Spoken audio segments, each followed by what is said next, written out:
esta questão da solidão pessoal, né, no nosso processo de crescimento espiritual, junto às questões impostas pelo coletivo, isso é um tema bastante interessante. Mas os nossos amigos do espaço sempre tocam de alguma forma nisso, quando eles sugerem que, no fundo, o único indivíduo que está tendo experiência, independentemente do que ele participe, é sempre a própria pessoa, né? Recentemente tivemos um texto muito interessante em que eles falam assim: mas nós não acreditamos em grupos, não existem grupos, só existem pessoas, né? Isso é uma coisa super interessante. E faz uma distinção curiosa, que eu começo falando disso, para a gente ver como esse tema é complicado e que a gente costuma a não refletir muito sobre. Eles dão a entender que quando um indivíduo exerce uma certa liderança sobre um grupo, né, esse processo aqui de relação em torno de uma meta qualquer, na verdade é uma experiência desse indivíduo. Então, esses aqui no fundo estão compartilhando e dividindo experiências, eles servem de espelho ou pano de fundo para a atividade desse daqui. E isso aqui eles não acreditam mais. Essa é uma estrutura de relação pisciana, né? Pisciana. Nós temos que partir para uma situação diferente. Nós poderíamos chamar de aquariana, né? É aqui que a vaca vai para o brejo, além de outros bichos também, né? Eles querem que indivíduos líderes de si mesmos, né, portanto independentes, estabeleçam entre si uma relação com uma finalidade específica, quer dizer, são indivíduos, né, em torno de uma questão. De tal maneira que a ausência de um, ou a inserção de um novo elemento nesse conjunto aqui, não vai nunca colocar em risco isso daqui. O que não acontece dentro dessas estruturas aqui. Esse é o grande desafio. Esse trânsito é um desafio muito grande, né? A maior parte de todos nós gostamos de seguir alguém, né? Gostamos que as pessoas decidam, se responsabilizem pela nossa vida, pelas nossas decisões, enfim.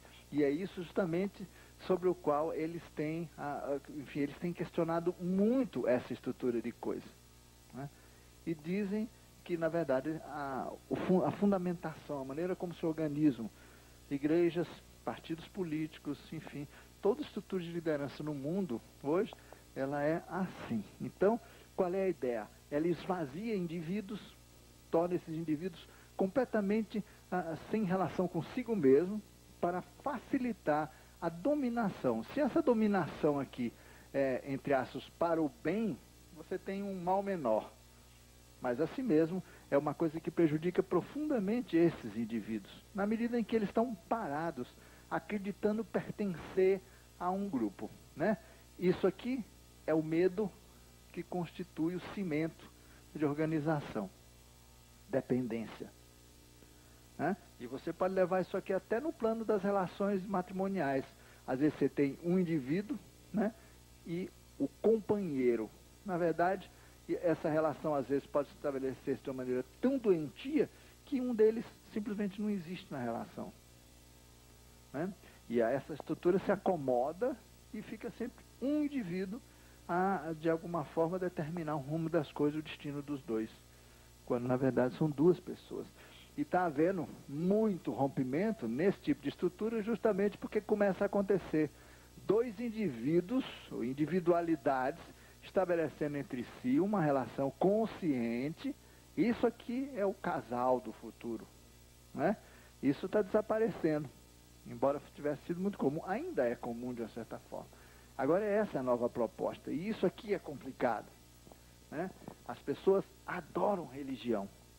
Por quê? Religião aqui eu estou usando num sentido bastante aberto, para vocês entenderem. Toda estrutura em que existe uma verdade pré-estabelecida, documentada, a qual você tem acesso através de todo um sistema de entendimento, no fundo é uma religião. O próprio conhecimento que se adquire na escola, as organizações partidárias, em que você cumpre rituais para poder lentamente ir se aproximando da liderança. Até que você vira um serviçal dessa liderança, acreditando que está no poder. Né? Isto é, você está próximo de quem lidera, de quem, de alguma forma, impõe ou representa algum conhecimento maior. Né? Quando a gente vai conversar e entender como trabalham os nossos amigos do espaço, né? Esses sujeitos aqui veem que eles não querem mais isso daqui. Eles acreditam que a humanidade já superou esse estágio e é necessário que o indivíduo resgate. Agora, por que ninguém quer viver dessa maneira? Porque aqui implica aquilo que justamente nós vamos tratar hoje. Um sentimento ou uma percepção de solidão. Né? Mas dentro de um conceito diferente que a gente vai ter que analisar. Né? Que solidão é essa? Por que que aqui nós não nos sentimos sós e, na verdade, nós estamos sós aqui? E não aqui. Né? Então,